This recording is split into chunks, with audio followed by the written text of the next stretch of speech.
Well, good morning, CHD TV.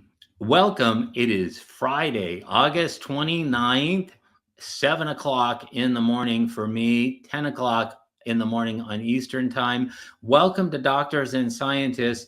And I get to work with Polly. Polly, come on in.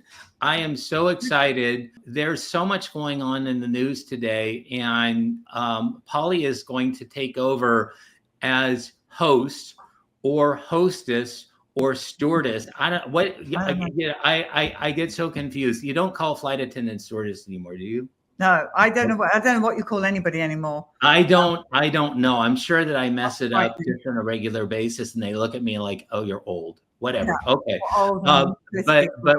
Polly, what are we going to talk about today? Okay, so what I'm going to do, and I'm going to do this more often, is because we need to hear from you. You're the brain. You're the head of the science department.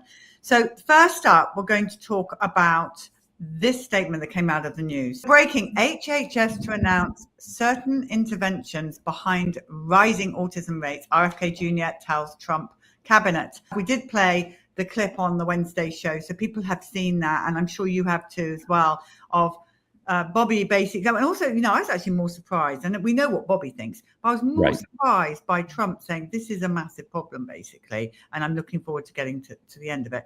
So what do you think we are to expect from Bobby in September, which September, by the way, is Monday?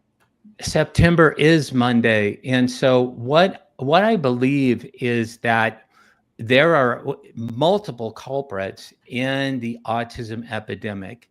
And, Polly and I talk about vaccines. Our sons were clearly vaccine injured. It is a huge oxidative stressor that, I believe under the right conditions does cause autism. And so, but one of the things that I believe is going to happen is that another component of the equation, and that is acetaminophen, Tylenol, is going to come to the forefront. This announcement is a bit preliminary. I think that there's additional research that's going on at the HHS behind closed doors, as well as in public, that will not really be ready for prime time next month. So I do think that one of the things that is ready for prime time is the connection between acetaminophen use and the autism epidemic. One of the things that I find that I really hope he doesn't say, and he may well say, because he may have to say it, is better diagnosis as being one of the things, because you can't say that, because back in the day, even in the day when Billy got autism or got vaccinated and got diagnosed, I had to go to a library to find a book on what even autism is. So it's not better diagnosis, because we didn't have hundreds of thousands of kids with the condition back then. No. So I don't buy that. And also, you're really being rude to the psychologists, the people who diagnose. You're basically saying they were stupid as anything back in those days. Massive insult. And it's not hard to spot the Stevens and the Billies of this world. I mean, you can exactly. And there's hundreds of Billies and Stevens, thousands, millions. I don't know worldwide. So better diagnosis is a massive insult to our children, as far as I'm concerned. I couldn't agree more. And when you look at, the level of individuals that are severely affected, that have severe autism, whether it is whole body dyspraxia, whether it is developmental delay, again, missing them is like missing a train wreck.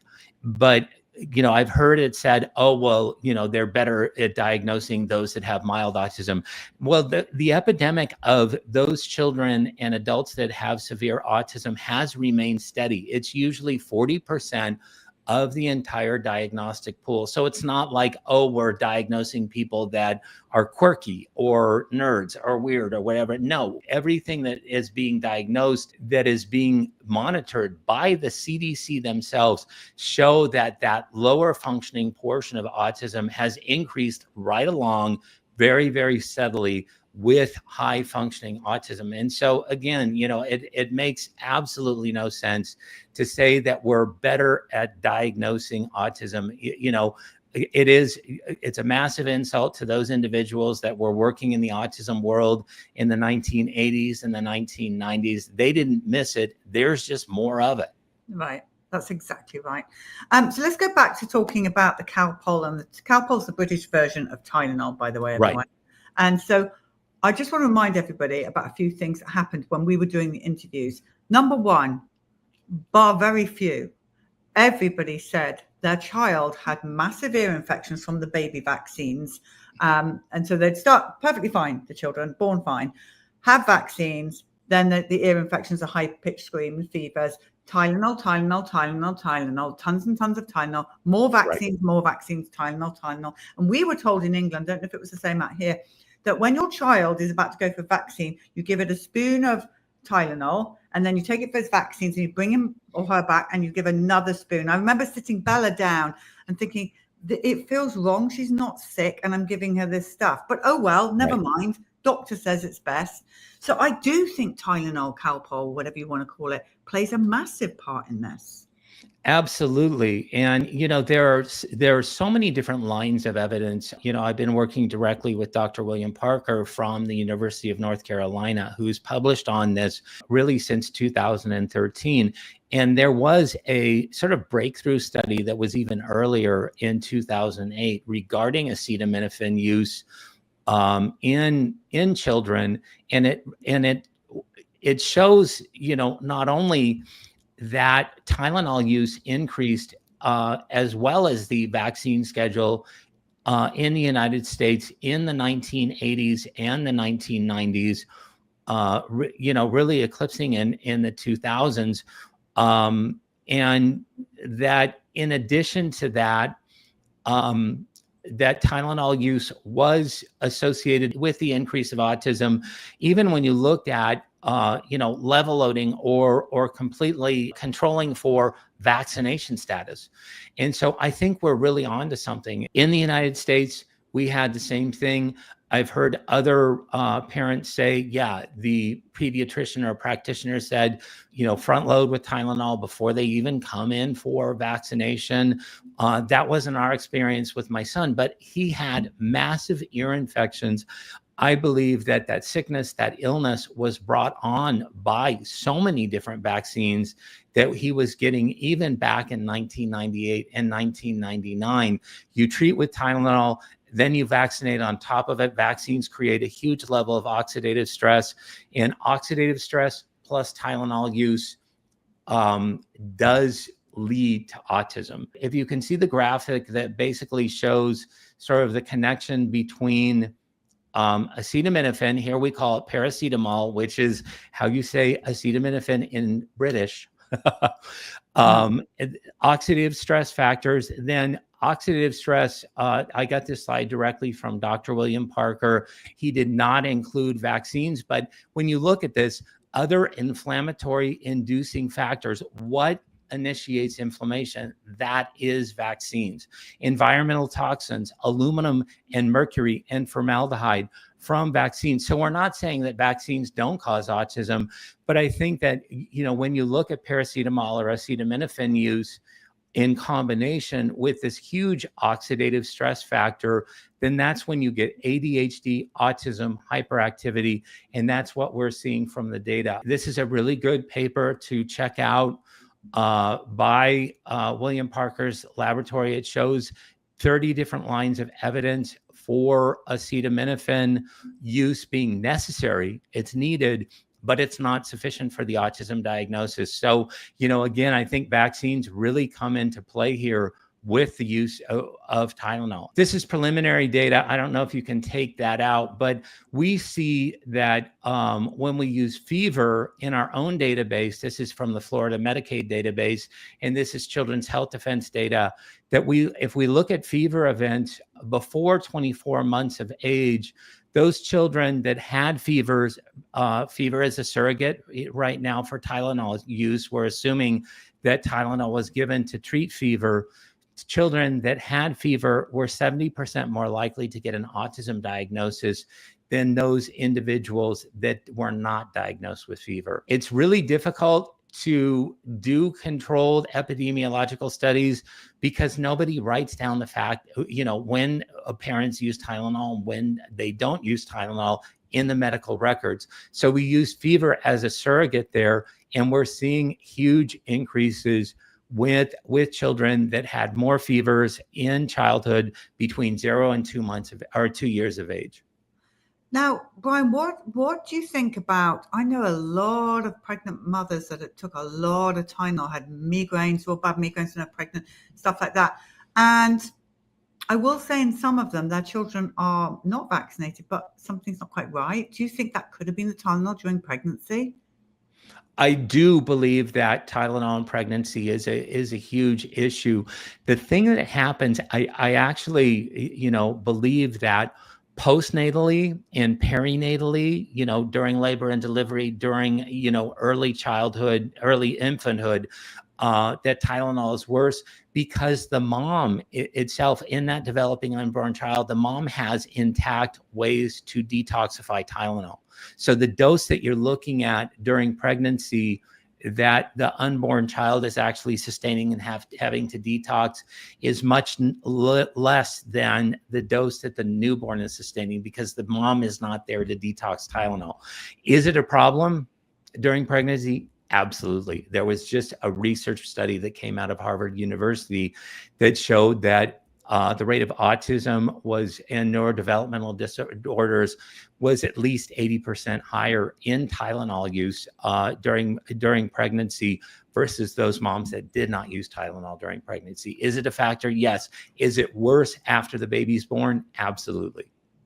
That's really disturbing. Now, do you know anything about Motrin? Because our community say, well, don't worry, we're not using Tylenol, we're using dye-free Motrin. And I remember speaking to Dr. Suzanne about this briefly, and she said, horrific, do not. There are other problems associated with ibuprofen. Motrin is the brand name for the generic ibuprofen. There are many, many problems in terms of toxicity, the overall toxicity and what you're doing to the body. I do not think that Motrin itself is linked to autism, but I do think that Motrin use is extremely dangerous. Yeah, and these mothers, we put something out about this briefly, and the mothers are like, well, what are we supposed to do when our child is in pain? And that's a difficult one to answer. It is a difficult one to answer. I don't, with my own son, I don't really treat fevers unless they're 103 and 104. He is 27 years old now, so he can detox Tylenol. I mean, it's shown that, it's kids that are under 6 years of age that have the most problem detoxing Tylenol.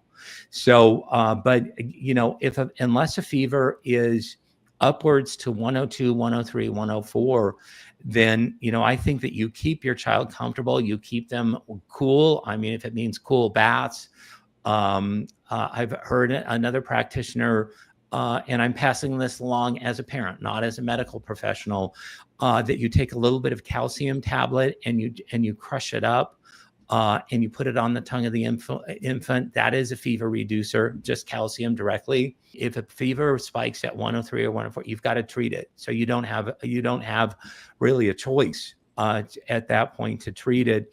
I would say ibuprofen over Tylenol at that particular instance. Okay, so Brian, do you think Bobby is going to bring up the Tylenol connection? I do. Wow. And I say this, I don't think that he's going to circumvent vaccines. I think that he's going to talk about vaccines as well. I do believe he will bring up the Tylenol connection, but I do also believe that he will look at vaccines and vaccine components, especially mercury and aluminum. Okay, so we're going to talk about mercury and aluminum. There's a mercury, and now he's commanded them to come out of the vaccines by a certain time, right? Right. Yeah. They have been, he's basically said no more aluminum for prenatal shot or mercury for prenatal shots and for shots given to children under 5 years of age. And so he will hopefully say the same about aluminum, because we're all extremely concerned about aluminum as well. Yes, they're looking right now at surrogates, things that would be additives to vaccines that are not aluminum, that could do the same type of thing that aluminum does. Now, I have issues with that directly, but Bobby is in a really tenuous position in what he is going to announce in September. But, I know him, I've worked with him personally for 10 years. I do not think he's going to shy away from the vaccine issue. No, I mean, amazed if he does. I mean, you can't. Right. When you, No. I mean, we ourselves have just interviewed so many people who all have the same story. Everything was fine until the vaccines came. So it would be suicide to not bring in the vaccines.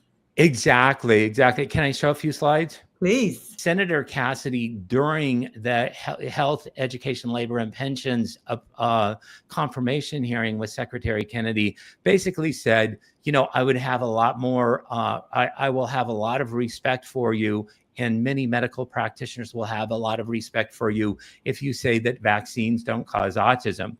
And basically what he was saying was, would you like to make a deal with the devil, Mr. Kennedy? Because, there is no way that Bobby would do that. And Bobby said, no, sir, I don't worship the devil. And he would not come down. Essentially, Senator Cassidy was saying, here's your free e-ticket for confirmation. All you have to do is say that vaccines don't cause autism. Bobby wouldn't do it. He refused to do it. There's a study that Bill Cassidy actually cited that day, the Havid et al. Study, which was only on the MMR vaccine. And Bill Cassidy gave this to Bobby and said, this is proof that vaccines don't cause autism. Well, first of all, it only looked at one vaccine. It did not look at the entire schedule. I've published a rebuttal article with Jeremy Hammond and our colleague at Children's Health Defense, Jeet Varia. And what we said was we elucidated methodological flaws, discrepancies, irreproducibility, and conflicts of interest for the Havid et al. Article. So this is, we basically blew out of the water in this this rebuttal that is PubMed indexed in the Journal of Biotechnology and Biomedicine. You cannot rely on Havid et al. 2019 to basically say that vaccines don't cause autism. This is another one that we did on Madsen et al. This is, again, an MMR study.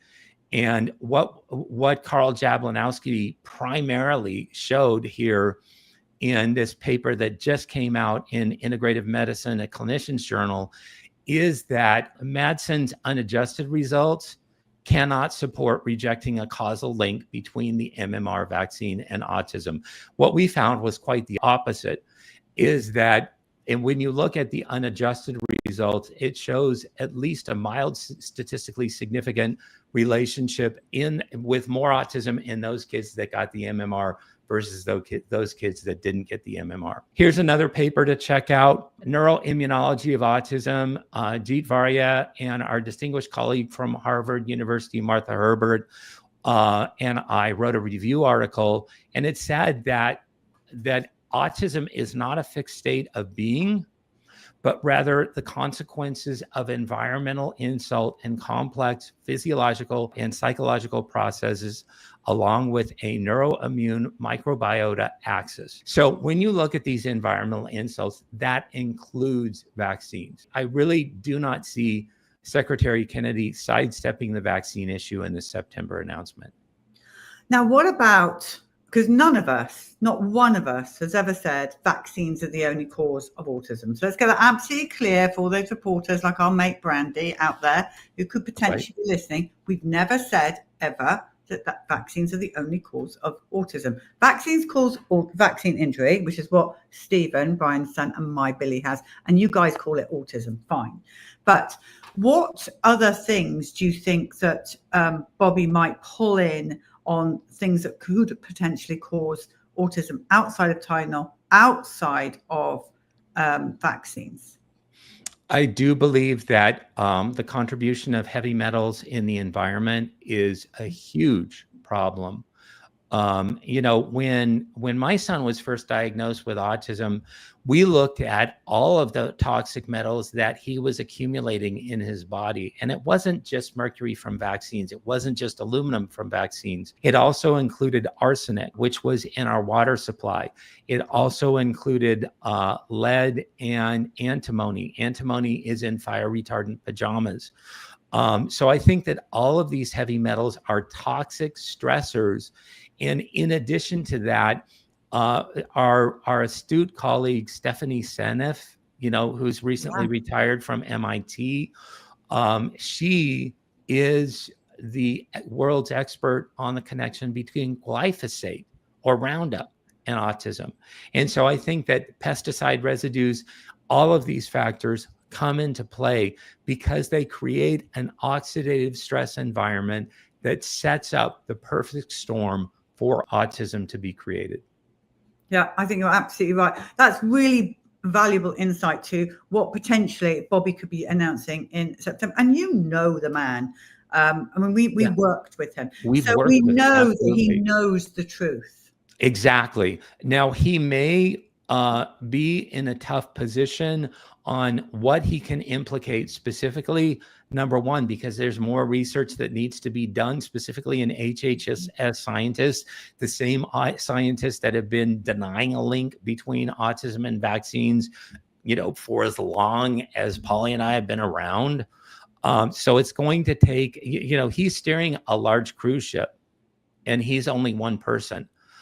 He is the head of that large cruise ship, but it's going to take a while for the cruise ship to come around. So he's in an unenviable position. I pray for Secretary Kennedy every day, because I know that there are forces within that really want to take him down and not see this September announcement involve vaccines or any environmental toxins whatsoever. I mean, there are still the autism genetic reductionists that are still, lighting a candle that it's only genetics.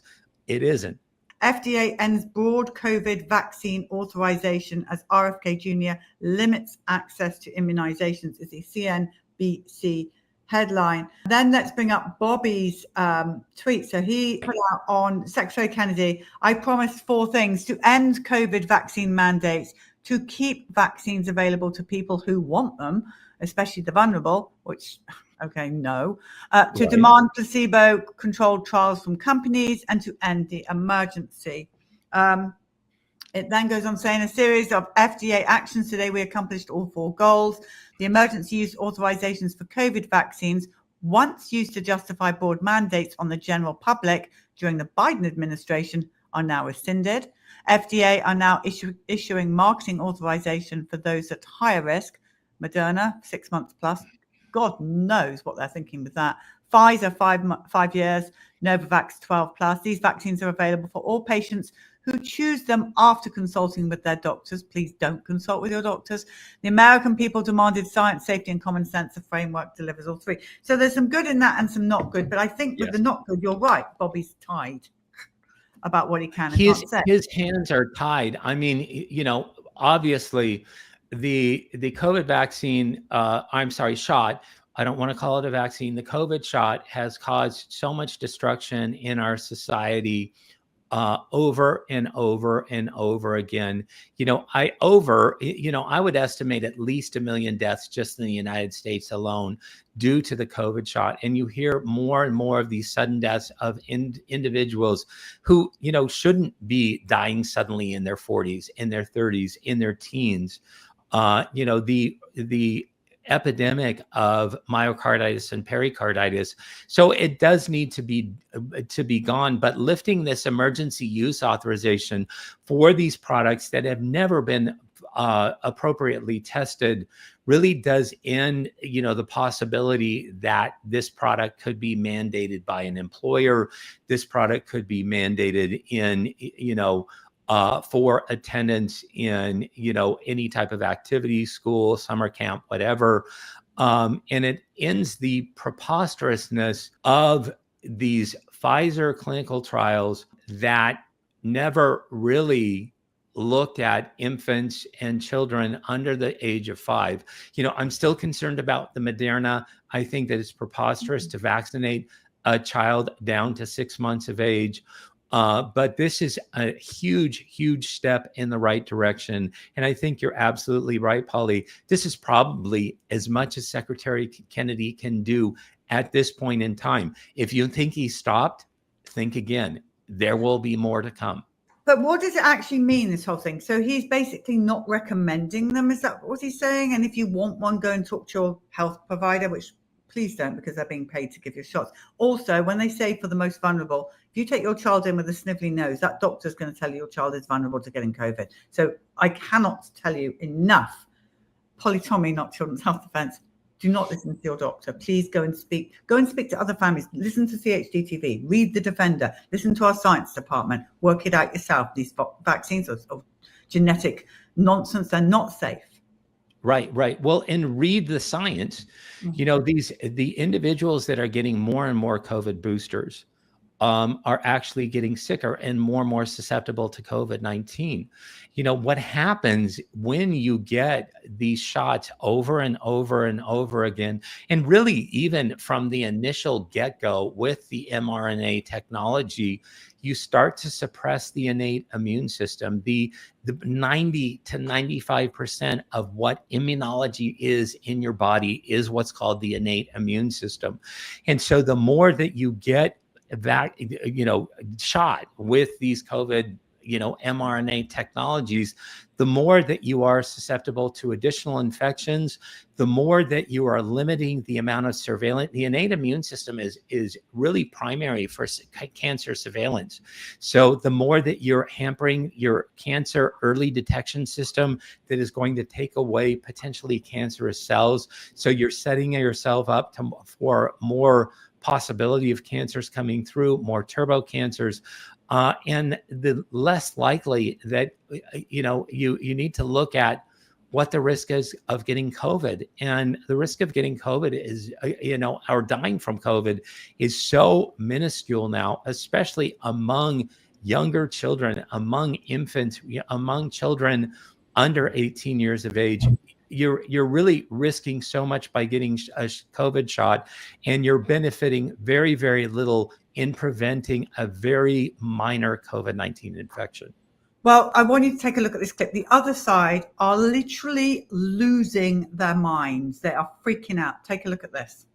He has said that they want to change the guidance for who could get it. And now, Susan, reporting just eliminate it altogether. No longer offering what the hell? What was one of, we just heard President Trump say this yesterday, a monumental achievement for his administration.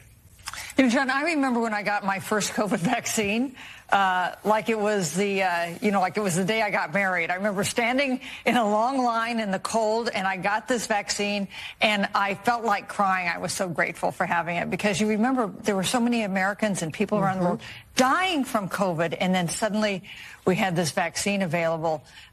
If you think about the role of government, and we have lots of disagreements in this country about the appropriate role of government, I think there were very few people in America who did not see this as a legitimate and important, crucial role of government to have developed that vaccine. So dying from COVID? I don't think so, love.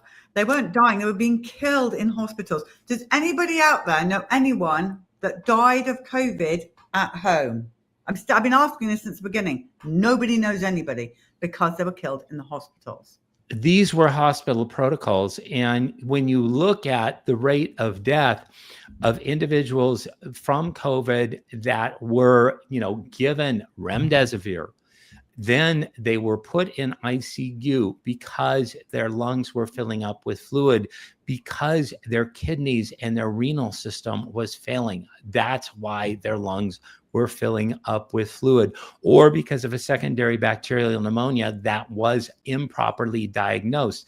You put them on mechanical ventilation in the ICU, you increase the pressure of the mechanical ventilation because the fluid is building up in the lungs, because you're continuing to give these patients remdesivir, and they die. And that is called the hospital protocol. I feel sorry for that woman's husband when she said that getting the COVID shot was like reminded her of the day when she got married. It couldn't have been a very good wedding then, could it? No, it wasn't a good wedding, and it was a worse day that when she got that experimental injection where there were no long-term clinical safety studies, and it had literally been tested in humans for 10 weeks. I just want to pull something up. I know we're a little over time. I just want you to hear this quote. It's about pregnant women.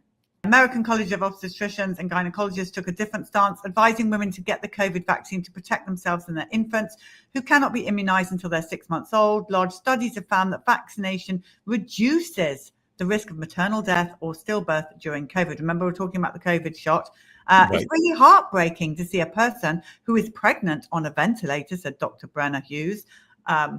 She basically, and then it just goes on to say that basically it was something like, I've never seen in my life the number of people that I saw in ICU who were pregnant and on ventilators or even more severely ill. I hope I never have to see anything like that again. Okay, Brian. Again, the stories that I've done were pregnant women on ventilators that went in to get some oxygen. They were killed in those hospitals, according to the people of America. So they're using this again. I just want to say this is really, really important, because I think, Brian, and viewers, listen, I think they're going to do this again this winter. If Bobby comes out and says these vaccines are causing autism, they're going to say all these diseases are going to come back. It's going to be the most dangerous place to take yourself or your children during this period, because they will kill them like they did the people in COVID. And then they will say, look, died of measles, died of diphtheria, died of tetanus, died of polio, died of whatever it is they want to bring out. So that, I think, for sure, is what they're going to do. Well, there's big money in getting individuals in the ICU, and there was huge money for COVID-19. And, I get concerned and I get fearful when I know that the entities, even within HHS and still funded by HHS, are weaponizing bird flu.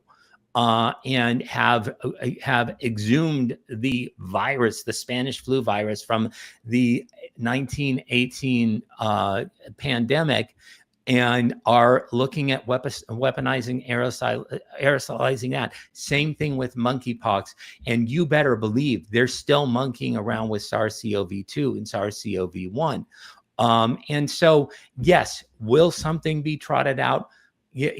Absolutely, who knows? But we know that, even with the infectious diseases, the measles deaths, quote unquote, measles deaths that happened in Seminole, Texas, were bacterial pneumonia deaths that were improperly treated because of measles hysteria.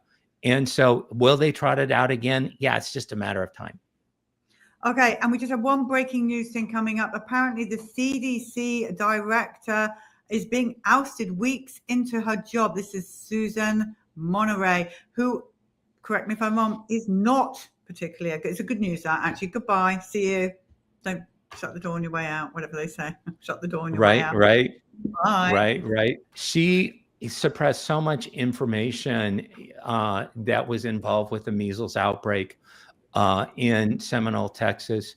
And it was really difficult because she was very duplicitous. She was on the phone with people like Dr. Ben Edwards, who was saving lives, who is really saving people, because he dared go into measles-infested Seminole, Texas, and give them breathing treatments with albuterol and budesonide and preventing bacterial pneumonia. And when seeing the signs of bacterial pneumonia, giving a Z-Pak, giving a Zithromax, but yet she suppressed all of this information. It never made it to the CDC's website. Dr. Edwards was, he's talking about being able to spread the information, to give a protocol to prevent, bacterial pneumonias. Not 5% of all measles end up in some type of pneumonia. And I would guess that it was bacterial. But Dr. Monterey was suppressing this information. She could have given this information directly. She could have saved more children, more heartache. We don't know what would have happened regarding Daisy Hildebrand, Kaylee Fair, if the proper information would have been out. So no, I don't see this as a bad thing. I think that it is very, very fortunate that we'll have the opportunity to get somebody else that will be more truthful on how to treat infectious diseases, more truthful regarding vaccines and vaccine injury. And so, yeah, it's nice to see you. Bye-bye. Okay, well, that's our show. We've gone over time, of course. I just want to say to everybody, if you want to meet Ben Edwards, do come to our conference on the 7th to 9th of November in Austin, Texas. He's going to be there. And I'm hearing reports that Daisy's parents are going to be there as well, and maybe even Kylie's, but for now we know Daisy's parents are going to be there. And you can hear straight from their mouth. He's a very outspoken father, and he will tell you himself that Daisy did not die from measles. So. Absolutely. That's such an exciting development. I can't wait to see all of you at the CHD conference, November 7th and 9th, at Polly's home, not at her house, but her home city, Austin, Texas. Yes, exactly. And so tomorrow we've got Dr. Paul Thomas on Pediatric Perspectives. Mary and I will be on Sunday, and then Labor Day is Monday, and we have something really good for you. You want to hear this. This is Ron Johnson speaking like you have never heard him speak before. That is exclusive to CHD TV Monday. You don't want to miss that. But Brian, it's your show, so you end it. Well, have a wonderful Friday. Thank you for joining us for this important episode for doctors and scientists. For my wonderful and talented co-host, Polly Tommey, have a great day.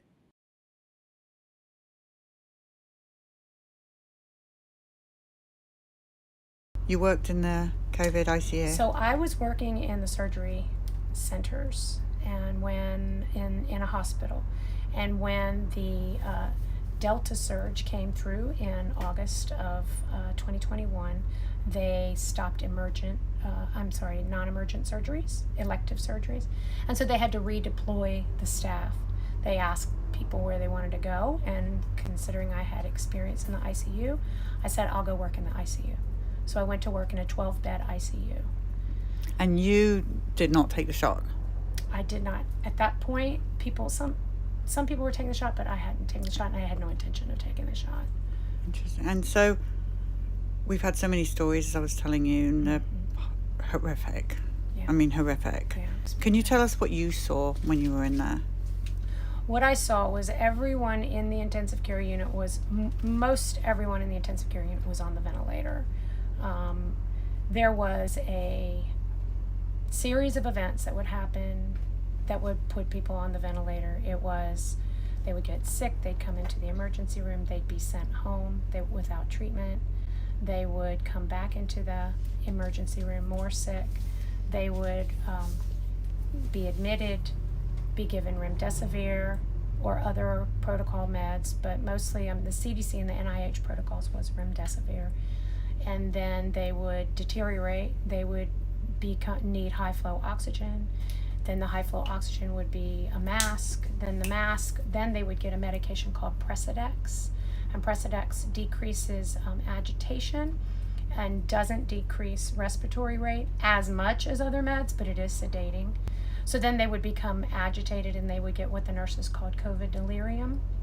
They would become more and more delirious. They would pull off their masks.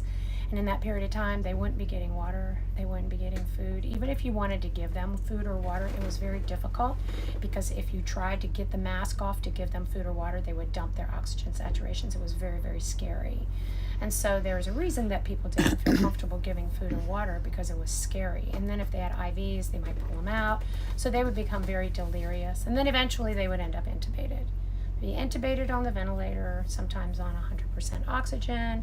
They would require neuromuscular blocking agents and sedatives to keep them not moving. And then eventually most of the time, they would deteriorate and die. And we lost 1 to 2 patients a day. And the beds were never empty for long. We would get another one. There was codes all the time.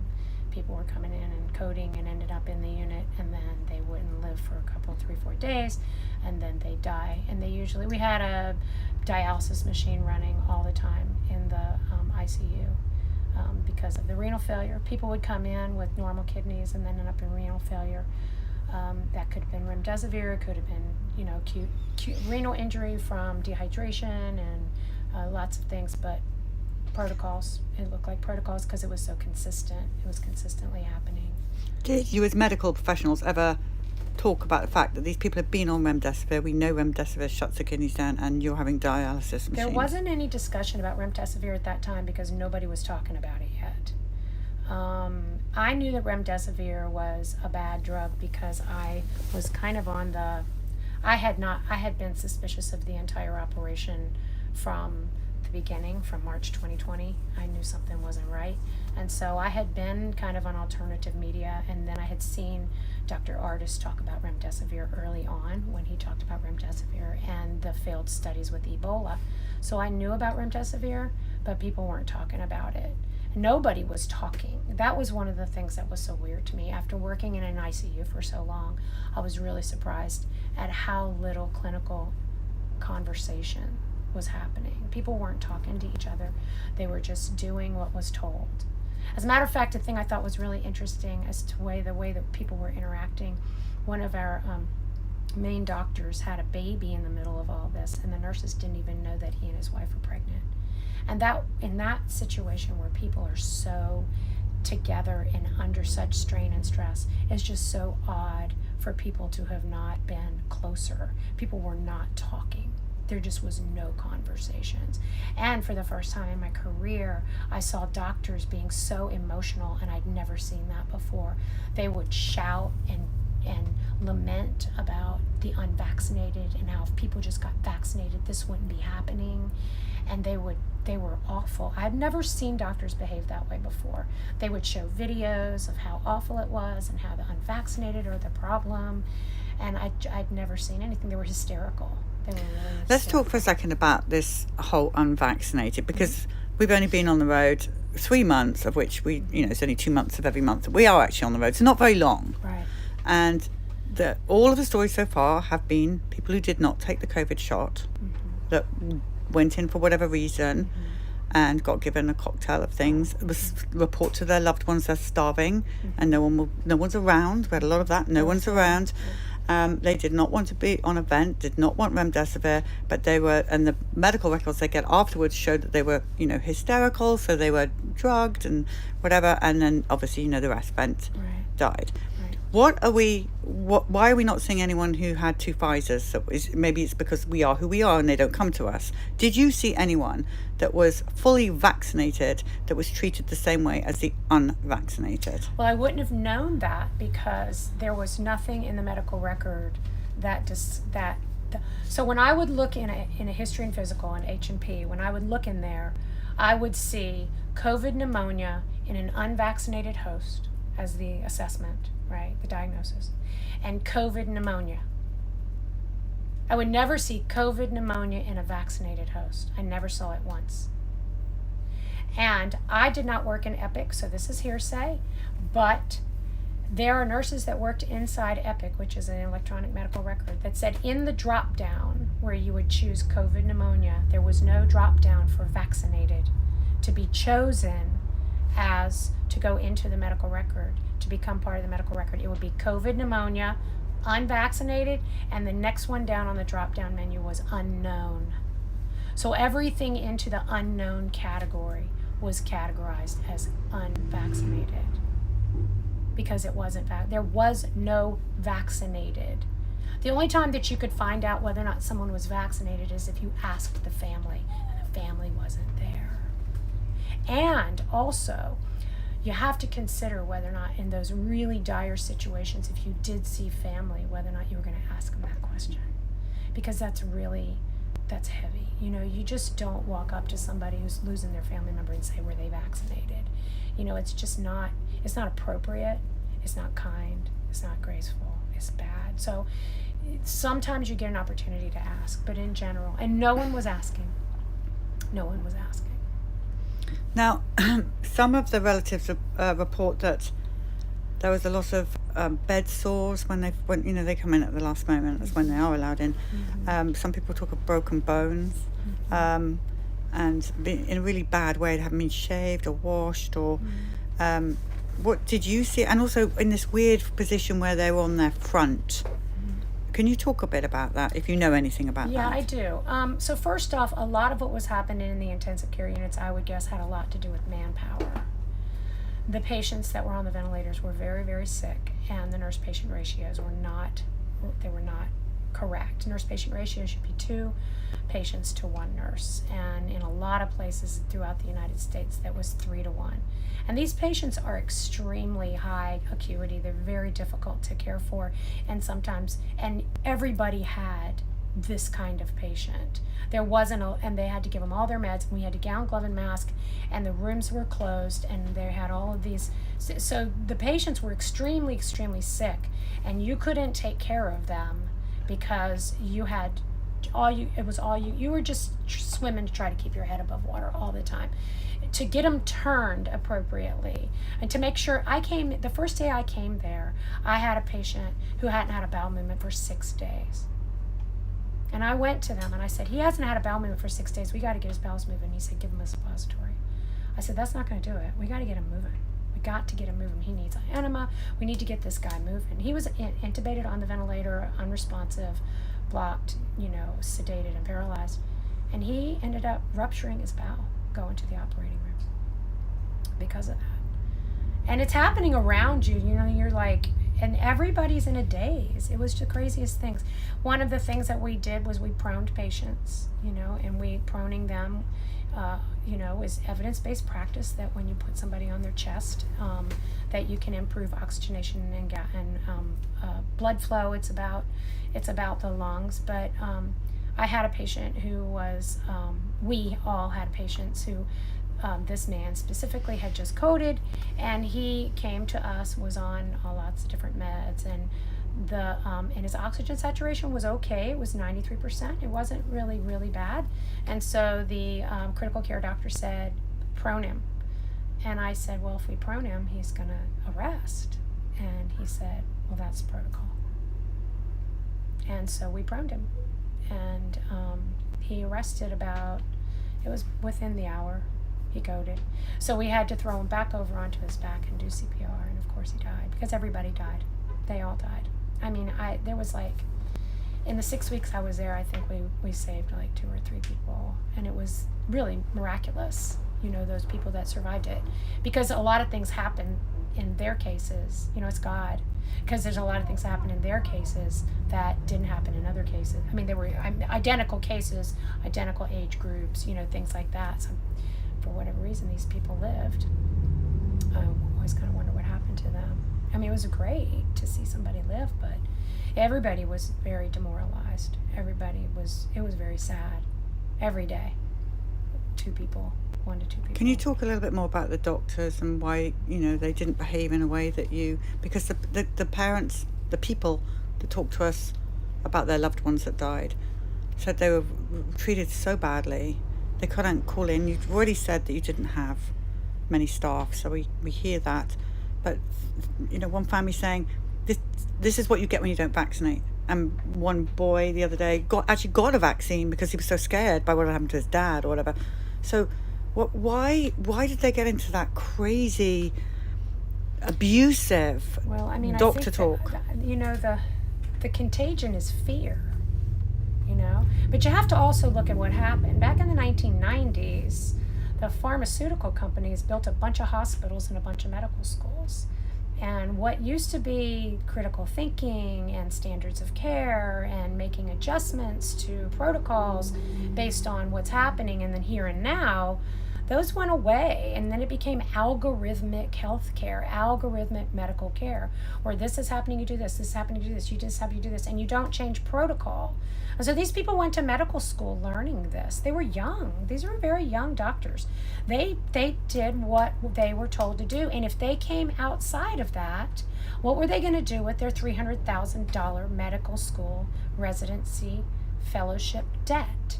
What were they going to do about the 3 kids they have in private school or public school? What were they going to do about the mortgage payment and the 2 car payments? And I'm not saying that they made those decisions consciously, but they certainly weren't renegades to start with. And there is a lot of cognitive dissonance. And so was it cognitive dissonance? Was it conscious, a conscious thing? I would like to believe it was a conscious thing, but then they got swept up. It was a cognitive dissonance, and then they got swept up. For instance, the guy that said to me, "Pronum, it's protocol." I can't believe that in his spirit and in his conscious, that he doesn't know that people were dying because of protocol. So what do they do with that in their lives? I don't know. I don't know what they do with that. And I don't know if they're ever going to be held to account for it. What about the people also report that their loved ones were worth more dead than alive? I do know that there was a lot of monetary incentive. That if the patient had COVID, then they got more money, and if the patient got remdesivir, I know remdesivir was like $2 or $3 grand, a dose or something, and that if they died of COVID, but I don't know that specifically. I do know one thing that was very interesting that I found out when the public health emergency ended on May 11th, 2023. I got a document that had every single thing that had been in place, because that document had to tell us every single thing that was waived and is back in place now. So there's a document in the CDC that tells you everything that they put into place for the public health emergency. And one of those things was the utilization review process. The utilization review process is a process that keeps you from lying in a bed at midnight because the hospital's not going to get paid for it. So they got to get you out. So the utilization review nurse will come over and say, Doc, you got to get her out. She's out of here by midnight. That was waived. And for 2 years, the hospitals got paid for having people sitting in beds with their sneakers on, with no IV, not getting any medication. So when you look at a monetary thing, that's one example of how the monetary system, how the incentive system and the people making money is specific to COVID. I don't know, it was a public health emergency, but I can't speak specifically to that because I wasn't working in the finance department or billing, So why did you only do 6 weeks? What happened? Because it ended, and I went back to my job. I went back to my other job. And they didn't. Did you get abuse for not being vaccinated or having the COVID shot? Well, so what happened then was, because every time that CEO, CFO, CMO, all the people came up to bring us candy and tell us how great we were, I approached them as kindly as I could and told them that their nurse-patient ratios were deadly, and that patients were getting injured and nurses were getting injured, and that this was a big problem and they needed to do something about nurse-patient ratios. It felt like the only thing that I could really say that I knew was legal, like in California's Title 22. And I said, well, this is something we really need somebody to address. And I was told, we're doing the best we can. Everybody needs nurses. We're trying to get travelers. We're doing the best we can. And I said it twice. And when I got back from working, and I went back to my job working in surgery areas, I was working with a CNA, and I was trying to communicate something with her, and I patted her on her butt about something. It's a long story. It wasn't what they said it was, and then they pulled me in 2 days later and fired me for sexual harassment. Oh, wow. Yeah. Okay. And they didn't fire me. I quit because at the time I felt like I can't afford to lose my job. Now, of course, after having gone through that, I would have waited and let them fire me. They were going to fire me. There was no doubt about it. They were going to fire me. They slid the paper to me and said, you are being fired for sexual harassment. We have a what is it called? Zero tolerance, and it was called indecent contact. And I'm 60 years old, and she was 64. And I wasn't doing anything like that. But anyway, so I ended up, quitting. And then after that, it got real hairy because I couldn't get a job because I refused to get vaccinated. But then an interesting thing about that, about 3 months later, after I had blown through my savings and I was like on my face praying, which increased my faith and made me closer to the Lord. But after that, I got a call from an organization that said, come and work for us. And I was like, oh, okay. And they said, are you vaccinated? And I said, no. They said, you're going to get vaccinated? I said, no. Okay, well, which one do you want? A medical or a religious exemption? I said, oh, religious. And they're like, okay, sign here. And they just gave me a piece of paper and I signed it. I was like, oh, these people they're very, very progressive, Well, I went to work for this organization, and 2 weeks into it, I found out the reason they're so progressive is because they had fired all their nurses and they didn't have anybody to take care of their patients. So they basically went out and just started they just gave you a piece of paper to sign. All of a sudden, it wasn't legal. There was no legal wrangling. There wasn't a big deal. You didn't have to prove anything. There was no back and forth. They literally gave me a piece of paper. All I had to do was sign on the paper.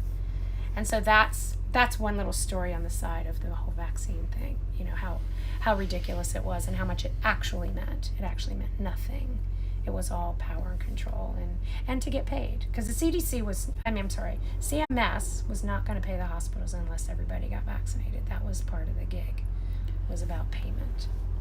So everybody, all these pictures you see in here of the hospital protocol deaths, they all claim, every single one of them whose loved one died, claimed that their loved ones were killed by hospital protocol Do you agree with them or not?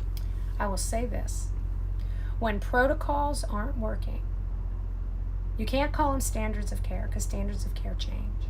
When protocols aren't working, it is incumbent on the physician to change the protocol. It was obvious the protocol wasn't working. We were losing 2 patients a day. It was obvious that something was not right. And there was nothing new being introduced. Nothing. And as soon as they let patients come back in, family members come back in, there was a big sign that said, oh, by the way, let's just make sure before you ask any questions, number one, these are NIH CDC protocols. This is what we're doing. It was basically the first thing they said to the families. It's like basically, and that to me says, don't question it. Do not question it. And I'm sure at that time there were people that were trying to get, ivermectin or hydroxychloroquine or some other protocols. But the bottom line is this. If there is a protocol that's not working, they have to change the protocol. It's just what you do. It's what you do. And there were doctors that did it. And those doctors, you can go and you can find those doctors. And lives were saved because doctors were changing protocols. There was this one doctor that did a great documentary on it and an interview, and he said he and his doctor, physician colleagues would work all day and then go home and shower and eat and sleep and get up in the morning and get on Zoom calls with other doctors and say, we're going to try this, we're going to try this. I tried this last week. Oh, it worked for a while, but that one didn't work. And they were like developing protocols in real time, and they were saving people's lives. And that's what doctors do. That is what everyone should have done. But they just kept going and going and going. So the answer to the question is, ethically, that at least is malpractice. It's wrong. Can you call it murder? I guess that's up to the courts. I don't want to be wishy-washy about it. I think murder, is it manslaughter maybe? Okay, maybe manslaughter. Because murder, first degree, second degree, there's all those, that's the legal wrangling. But I certainly do know that on day one, when the protocols were working, if any of these people were around on day 65 and they were still doing the same thing, then certainly the families would think it was murder, and I wouldn't blame them for that, or my family would. I would. Are you afraid to speak out right now live on? No, because I know that I'm protected by the Lord Jesus, and I know that regardless of what happens to me, I'm protected. I'm not worried about that. I recognize that shouting from the rooftop sometimes, for years in my life I have been told it wasn't what you said, it was how you said it. And then the message can be lost in how you say it, and then people can keep coming back to that and say, but it was how you said it, you hurt my feelings. So I've learned to be a little softer in my delivery, and I don't tend to be as on the mountaintop-ish as I used to. But if opportunities present themselves, I'm going to tell the truth, And so I let God guide me on where I land. I landed here in this bus today, really quite mistakenly. So I guess you didn't know this bus was going to be here. I knew it was going to be here, but I was like, oh yeah, whatever. I'm going to church, and then I got to go grocery shopping, and then I'm going to do this. And then I was in this grocery store, and somebody texted and said the bus is over there, and I just sat there, and I was like, am I supposed to go over there? And then I said, okay. I went over, and then I came over, and the bus was closed. And then I went inside, and I saw these girls with their shirts on, and I was like, are you guys on the bus? And they said, yeah, you should go. And I go, well, it's closed. I said, I don't know why I'm here. She goes, you need to go knock on the door. And I was like, okay. And so I didn't even knock on the door. We're never closed, but we were about to head out. Well, I'm glad that you got some lunch and some relaxation, because that's important. We did get some lunch, everyone. Okay, well, look, I want to thank you so much for doing this interview. It's very important. I hope more nurses and doctors do come out and speak to us, because we need to get to the bottom of this, for sure. There's plenty of people out there that have something to say. Oh, are they afraid? Maybe. I don't have a lot to lose. I'm not afraid of the truth, Thank you so much. You're welcome. Thank you. You're welcome. My pleasure.